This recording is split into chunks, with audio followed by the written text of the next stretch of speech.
Headlines प्रायोजक राम बंधू पापड आटा आणि पापड मसाला।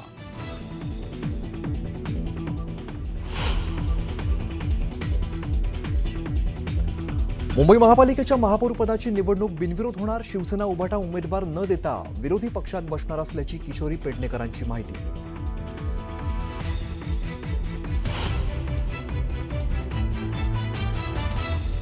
रितू तावडे भाजपाच्या महापौर पदाच्या उमेदवार। मुंबई शहराध्यक्ष अमित साटम यांच्याकडून घोषणा, तर महायुतीच्या नेत्यांसोबत दाखल केला उमेदवारी अर्ज।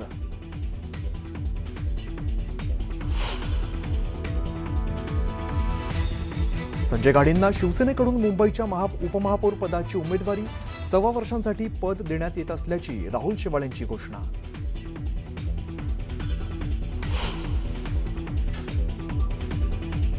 नसरीन बानो शेख झाल्या मालेगावच्या महापौर। 43 मतं मिळवत शिवसेनेच्या लता गोडकेंचा केला पराभव।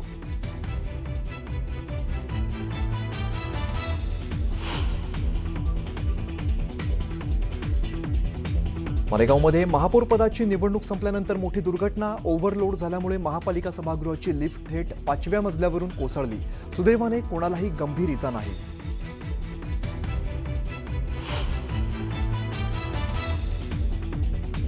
साताऱ्याच्या कराड तालुक्यात मतदानादरम्यान भाजप आणि राष्ट्रवादीचे कार्यकर्ते आले आमनेसामने। वडगाव हवेलीतील काही काळ तणावाची स्थिती, पोलिसांमुळे अनर्थ टळला।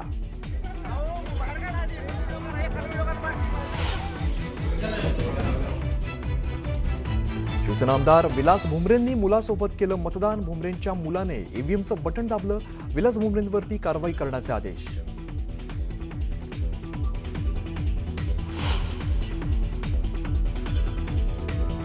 छत्रपती संभाजीनगरमध्ये भाजप उमेदवाराला धक्काबुक्की केल्याचा आरोप। नाणेगाव मतदान केंद्रावरती घडलेल्या प्रकारामुळे गोंधळ।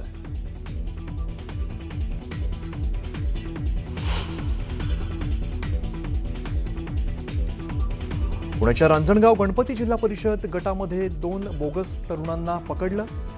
कमळाला मतदान करण्यासाठी चाकणवरून आल्याची दिली कबुली। पोलिसांकडून अधिकचा तपास सुरू।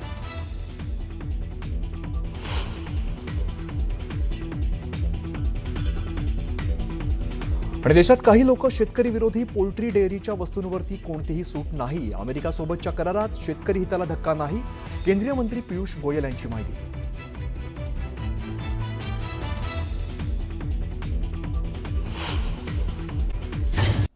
मुलुक महाराष्ट्रामध्ये सगळ्यांचं स्वागत। नमस्कार, मी अमित गद्रे। पहिली मोठी बातमी आपण बघूया छत्रपती संभाजीनगरमधून बातमी आहे। छत्रपती संभाजीनगरात कडाकडा भांडणारे शिवसेना भाजप दोन्ही पक्ष अगदी शेवटच्या क्षणी एकत्र आले। भाजपाकडून महापौर पदासाठी समीर राजूरकर तर शिवसेनेकडून उपमहापौर पदासाठी राजेंद्र जंजाळ यांचा अर्ज दाखल करण्यात आलाय। या दोघांनी सुद्धा अर्ज दाखल केल्यानंतर शिवसेनेत नाराजी नाट्य पाहायला मिळालं। शिवसेना पक्ष कार्यालयाकडून छत्रपती संभाजीनगरमधील उपमहापौर पदासाठी पक्षादेश काढण्यात आला। मात्र शिरसाटांना जंजाळांचं नाव मान्य नव्हतं। इतकंच नव्हे तर त्यांनी महायुतीच्या पत्रकार परिषदेत जाण्याचं देखील टाळ दिलंय। उपमहापौर पद शिवसेनेचं असलं तरी सुद्धा शिवसेनेने न करता पत्रकार परिषदेमध्ये भाजपानं हे नाव घोषित केलं। त्यानंतर सुद्धा शिरसाटांनी आपल्या समर्थकांना उपमहापौर पदासाठी अर्ज घेण्यास सांगितलेलं होतं। शिवसेनेने अधिकृत पत्र काढल्यानंतर सुद्धा बंडखोरी करत शिरसाट समर्थक अर्ज दाखल करण्यास निघालेले होते। मात्र एकनाथ शिंदे यांनी समज दिल्यानंतर हे समर्थक अर्ध्या रस्त्यातून परत फिरलेत आणि हे नाराजी नाट्य थांबलं।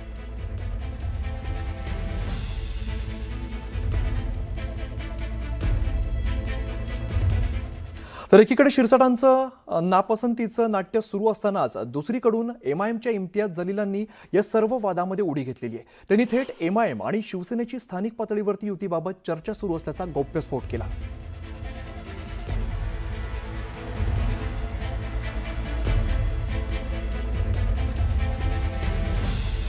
तर छत्रपती संभाजीनगरमध्ये राजेंद्र जंजाळ यांच्यावरून नाराजी नाट्य बघायला मिळतंय। खरं तर छत्रपती संभाजीनगरमध्ये कडाकडा बांधणारे शिवसेना आणि भाजप हे दोन्ही पक्ष शेवटच्या क्षणी एकत्र आले। भाजपाकडून महापौर पदासाठी समीर राजूरकर तर शिवसेनेकडून उपमहापौर पदासाठी राजेंद्र जंजाळ यांचा अर्ज दाखल करण्यात आलेला आहे।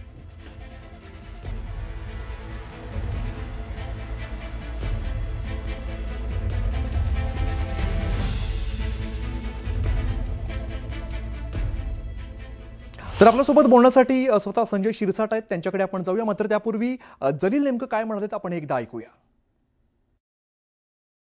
तुम्हाला डावलून अशा प्रकारचे जे निर्णय वरच्या लेवलवर घेण्यात आलेला आहे याच्यातून स्पष्ट होतो की तुमची लायकी मोठ्या नेत्यांना काय आहे माहित आहे. आता भारतीय जनता पार्टीच्या विरोधात जाऊन तुम्ही वारंवार बोलत होते मी SC समाजातला आहे. आता बाबासाहेब आंबेडकरांना मानणारे असेल तुम्ही तर हे जे अशोक हेवराले आहे SC समाजातला त्यांना मदत करा.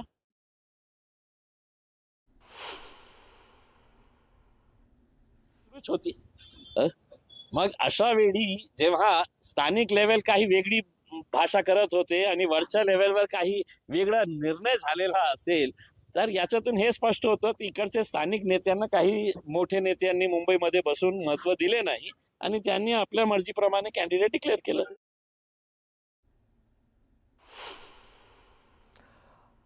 संजय शिरसाटजी, तुमचं न्यूज 18 मराठीमध्ये पहिल्यांदा स्वागत. आणि मला पहिली प्रतिक्रिया हवी आहे की आता आपण जलील नेमकं काय बोलले हे आपण ऐकलं, त्याबद्दल तुमची काय प्रतिक्रिया आहे? बघा, जलील काय बोलला याच्यावर आमचा पक्ष चालत नाही. आमच्या पक्षामध्ये आमची लायकी काय हे आम्हाला चांगल्या प्रकारे माहिती आहे. शिंदे साहेबांचे माझे संबंध काय आहेत हे पूर्ण महाराष्ट्राला माहिती आहे. म्हणून एखाद्या गोष्टीवर जर आमचा वाद झाला किंवा मला एखादी गोष्ट आवडली नाही किंवा त्यांना एखादी माझी गोष्ट आवडली नाही तर त्याच्यावर काहीतरी फार मोठं काहीतरी राजकारण झालं असं समजण्याचं काहीच कारण नाही. बरं.